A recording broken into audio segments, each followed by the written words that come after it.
You found yourself on another episode of Locked On Bulls. On today's episode, we're going to talk about why the Chicago Bulls 2024 draft pick Matas Buzelis is bringing something a little different than what previous rookies have brought to the Chicago Bulls. We're going to talk about all that and more right after this.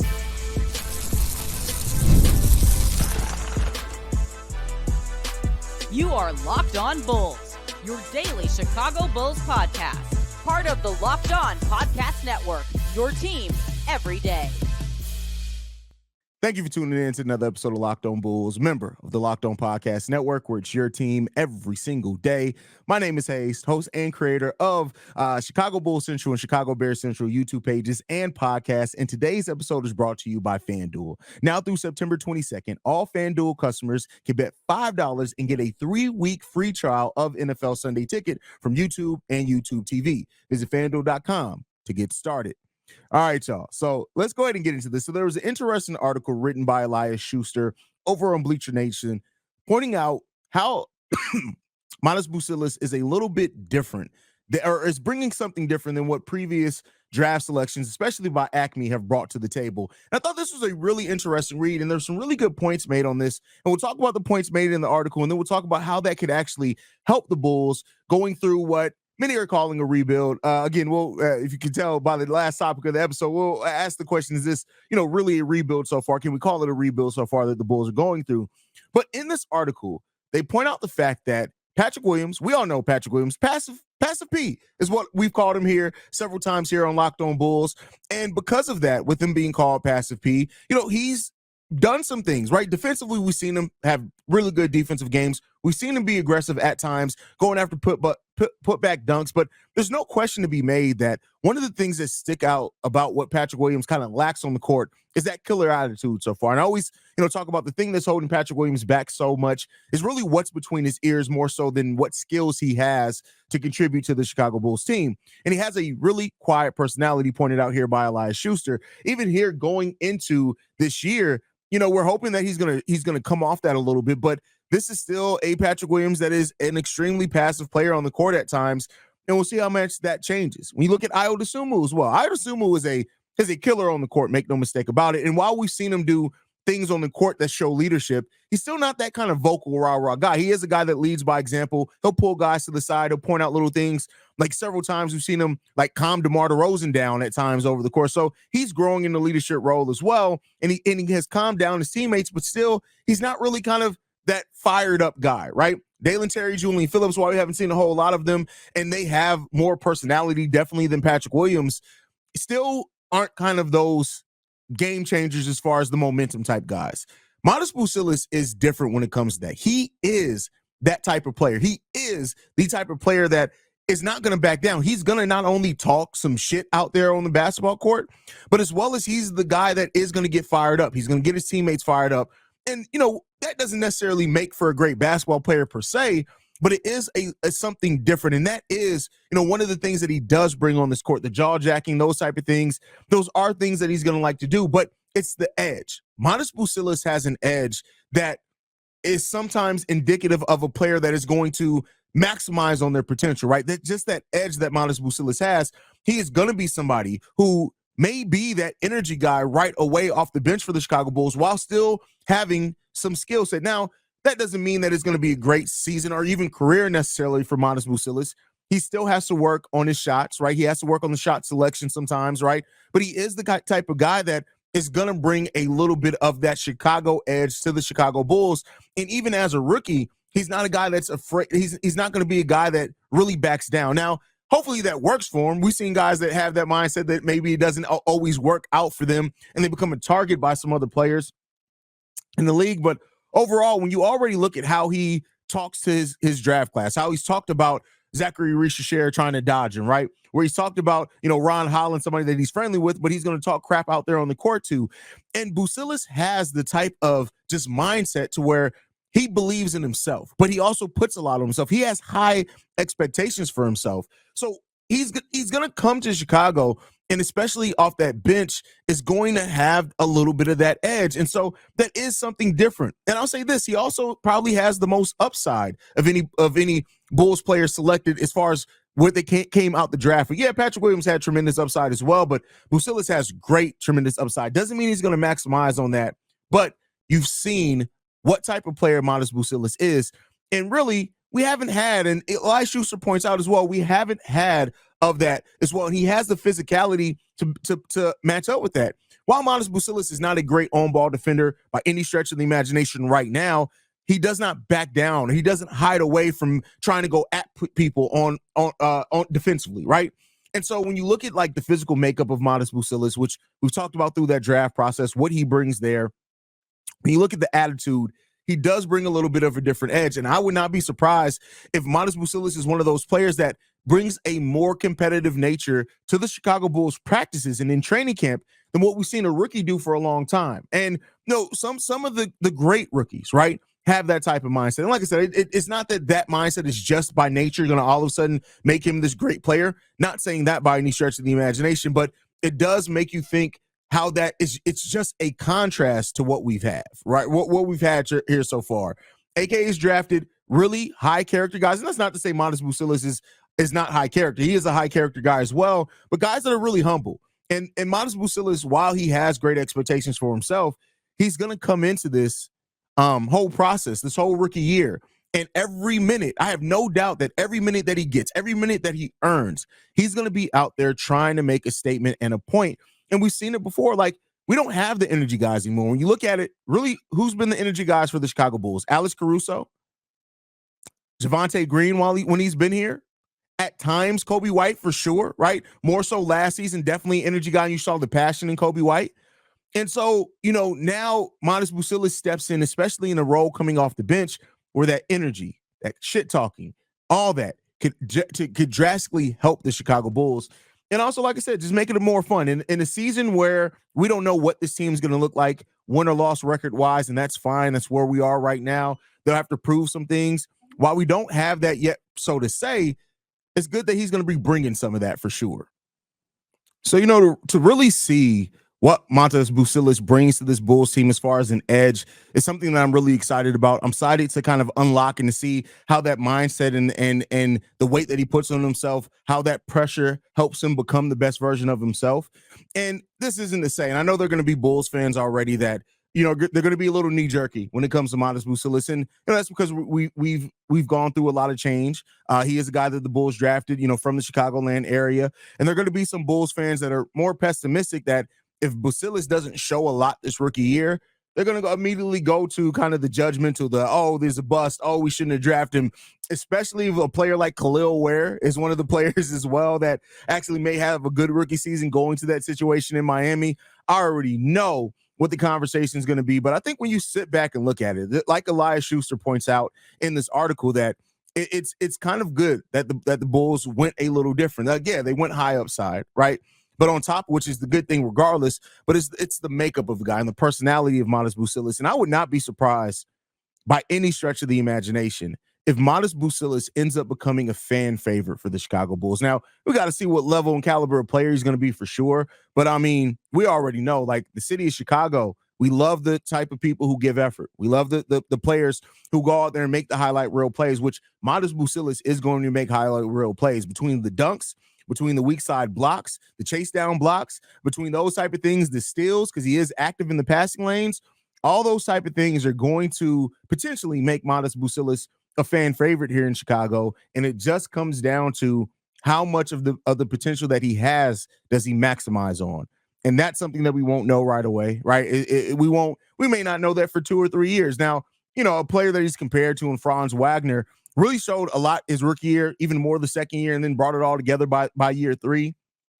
And so you're hoping that, maybe Buzelis is one of those players, because we've had a lot of players in here now. Dalen Terry's going into year 3. We still don't know exactly who or what Dalen Terry is going to be as an NBA player, right? So you hope that we start seeing more flashes right away. But I just hope Bulls fans practice a little patience and don't necessarily put that on Buzelis to just be that hit, like the closer to the finalized version of himself right away. And we'll see what happens there. I'm not saying that he can't be either, right? When you look at the player that he's drawn a lot of comparisons to in Franz Wagner, 15 points per game in Franz Wagner's rookie season. 15 points per game that season. Playing 79 games, 80 games the second season, 18.6 points per game, almost 20 points per game last season. So he took a step up every single year in almost every statistical category, right? The one that he went down on from year 2 to 3 was 3-point shooting, becoming only a 28 percent 3-point shooter, taking the same 4.5. But again, and I don't really like comparisons to specific players because I think the intricacies of a player is what it makes what separates them so much, and that's the important part. But Matas Buzelis, to say when it's all said and done, he is a player that is going to have a lot of expectations around him, not only because of Bulls fans and us attaching our thoughts and hopes to him, but also because of the expectation he holds himself to. And that's the thing that's most important, is the expectation that he holds himself to. And that's going to be a big thing in determining just how good of a player Matas Buzelis turns into. But let me know what you guys think down below if you're on the YouTube side. How do you feel right now about Matas Buzelis' prospects as a player? And how do you think that his different type of mindset that he brings and attitude that he brings from the Bulls' prior draft selections, how it can help kind of make the difference between those guys? Let me know all that down below. But next up, we're going to be talking about how BR Bleacher Report has predicted the contract extensions for all restricted free agents. We had 2 players on that list, in Chris Duarte and Josh Giddey. But first, we got to get to a message from FanDuel.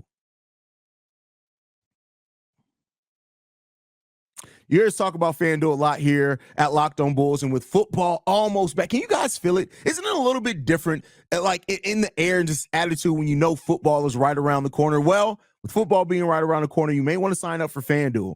FanDuel is America's #1 sports book.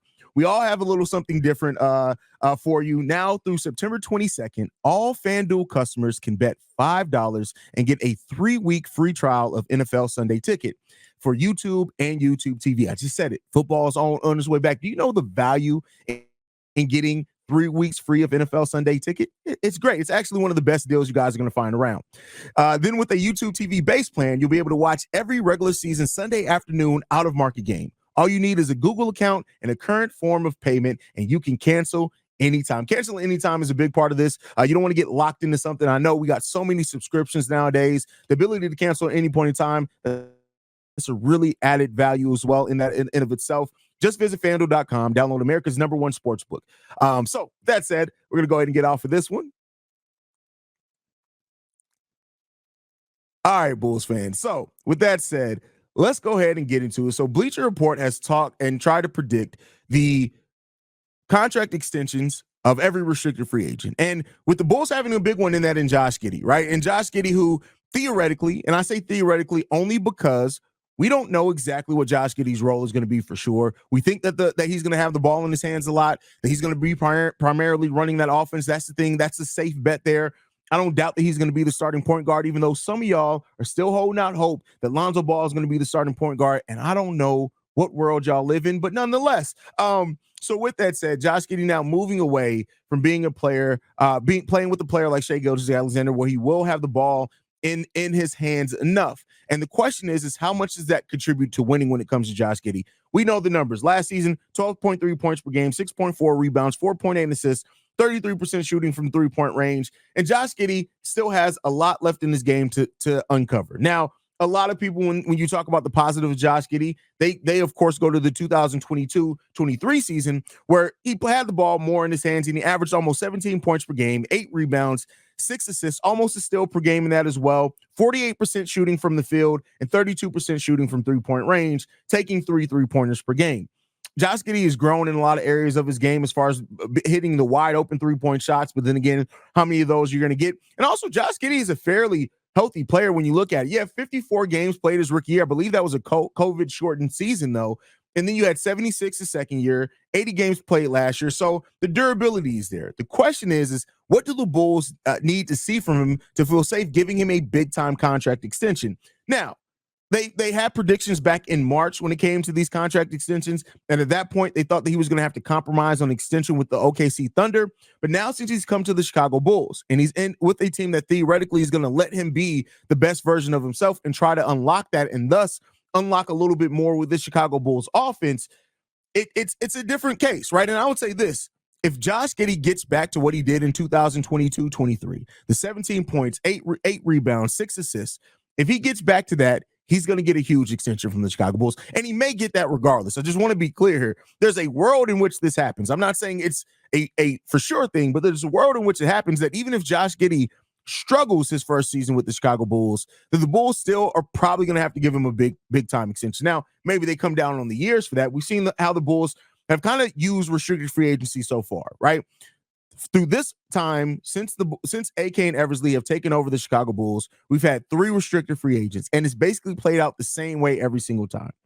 They do not extend them before the season starts prior to them becoming a restricted free agent, and they wait until basically the day before unrestricted free agency hits to give them the contract. It happened with Patrick Williams, happened with Kobe White, it happened with Ayo Dosunmu. So that's typically judging that. I doubt that the Bulls give Josh Giddey an early contract extension, which I think they have until the day before the regular season starts to do that. I don't think that's likely. They're going to want to see what he looks like and use that data of what he looks like here with these players to help determine that contract extension. But Bleacher Report, for what it's worth, has it around $20 million a season for Josh Giddey. And here's what I'll say to that. While Josh Giddey is a flawed player, we're still waiting to see how Josh Giddey rounds out as a shooter or as a defender. I'll say this. If Josh Giddey can become an average defender or he can become an average three-point shooter, either one of those things, league average, right? As far as volume and percentage, if he can do that, he's going to become one of the top 10 to 12 point guards in the league. Either one of those things. If he can do both, which I'm not saying is going to happen, but if he can, he's going to be worth a near max level extension. He will at that point be a top 10 point guard in the league. So that's what the Bulls have to weigh with this. And I right now don't know which way it's going to go. I don't know which ways. I do think that they're going to extend him regardless. Now, it is a world in which maybe the Bulls, he doesn't mesh well with Kobe at all. Let's just say him and Kobe as a backcourt is disastrous. We're talking about DeJounte Murray, Trae Young's level of disaster. If that happens, maybe if the Bulls look at Kobe and say, nah, this is the guy we want to bet on, maybe they try to work out and sign and trade and restricted free agency. I'm not saying that that's likely. I still think the likely scenario is they're going to give it time. They're going to give him a contract extension.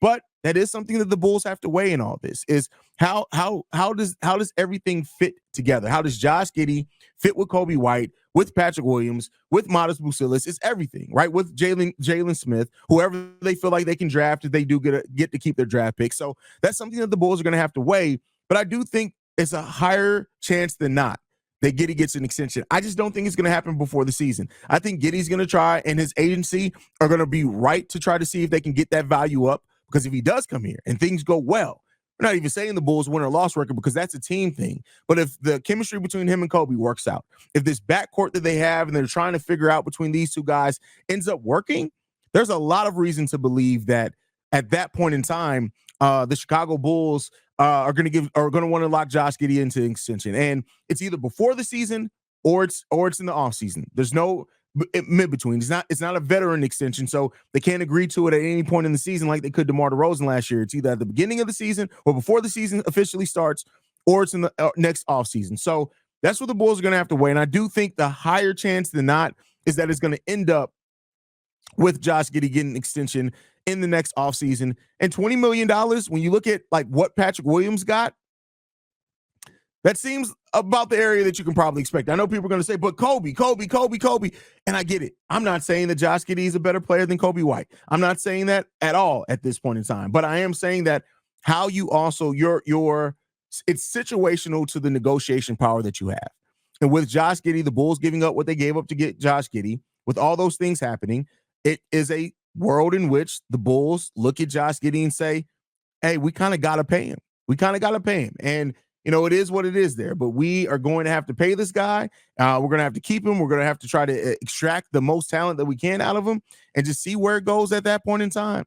And we'll see. But for Chris Duarte, they actually have no extension, so I don't have to get really deep into that one. For Chris Duarte, who was a player that showed a lot of promise his rookie year, but then in Sacramento, just weird roles, right? So he hasn't really gotten to show a whole lot, but, they don't have him getting an extension. I think that's probably fair, right? The Bulls may even renounce his rights unless they feel like they can get him for a much cheaper than even what his cap hold is going to be. That'll be something interesting to watch there if that's the case. But when you look at just how the situation is out with Chris Duarte, how many players are going to be above him? His cap hold's also $17 million. Yeah, I just don't see that happening. I don't, a $17 million cap hold. Yeah, I think they're going to probably renounce those rights unless Chris Duarte comes in to the Chicago Bulls team and has a really, really good season. But I just don't know if I expect that out of Chris Duarte. But I could be wrong on that one. I mean, listen, we've had players, for example, Javonte Green was a player that was kind of a throw-in in the deal. Daniel Tice was the focus of that trade. And Javonte Green ended up being the one that stuck around, being the one that ended up cracking the rotation, being the one that ended up becoming a starter, right? And being here longer than Daniel Tice. So you never know how these things are going to play out just because a player is traded and not a lot is expected from them. But, you'll see what happens there, man. Ultimately, I do think that, Chris Duarte is going to be given a chance to earn a spot in the rotation, especially when you have players like Dalen Terry and Julian Phillips on this roster and things like that. But we'll end up seeing what happens with Chris Duarte. But Josh Giddey, I think it's pretty safe to say that his contract extension is probably going to be between $20 and $25 million per season, annual average value. And I know some Bulls fans aren't going to like that, but it kind of is what it is when it comes down to that. But next up, we're going to be talking about, it actually stemmed from an article as well on ranking the Bulls rebuilds. But has the Bulls rebuild really started? Right after this.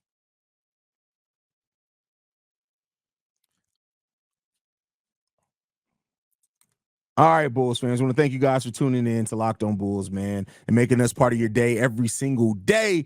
With that said, man, last topic of the day. Has the Chicago Bulls rebuild officially started? Now, there's an article out from Bleacher Report that actually talked about it ranked the teams as far as most promising rebuilds. The Bulls were mentioned in an honorable mention in that. And then there was a subsequent article written about it, not from Bleacher Report, from a different writer, and asked that has the Bulls rebuild actually officially even started? And that's a fair question when you look at the fact that the player that the Bulls tried to build their team around in Zach LaVine is still on this roster. Nikola Vucevic, another member of your three-part core, is still on this roster. Matter of fact, three members of your four-part core and Lonzo Ball still on this roster. Now, Lonzo's situation is a little bit different, battling injury, trying to get back to being cleared to make it on the NBA court. But overall, can you say that the Bulls rebuild has officially started with those three players still being on this roster, and you still have veterans in Torrey Craig and others, Javon Carter still on this roster? I always forget Javon Carter's name because he was that much of a non-factor for the Chicago Bulls. But you still have those players on this roster, so can you say it's a true rebuild? And this really comes down to, how do you define a rebuild, retool, whatever you want to call it? Some people, I think, too closely associate rebuilding with tanking, right? Because technically you don't have to tank to rebuild. Rebuilding is just reconstructing your roster. And so you don't have to have a complete teardown to go into a rebuild. Now, it's partially in the name. You do have to have at least a partial tear down to rebuild.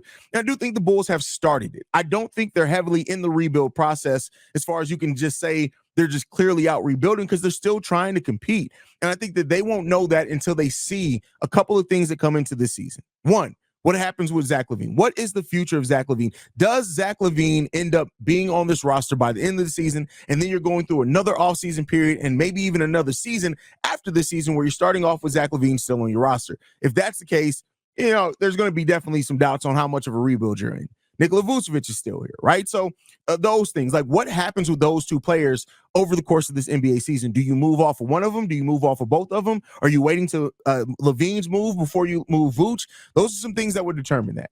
Then I also think of how these young players take a leap. I've talked about it before. Me and Pat have talked about it.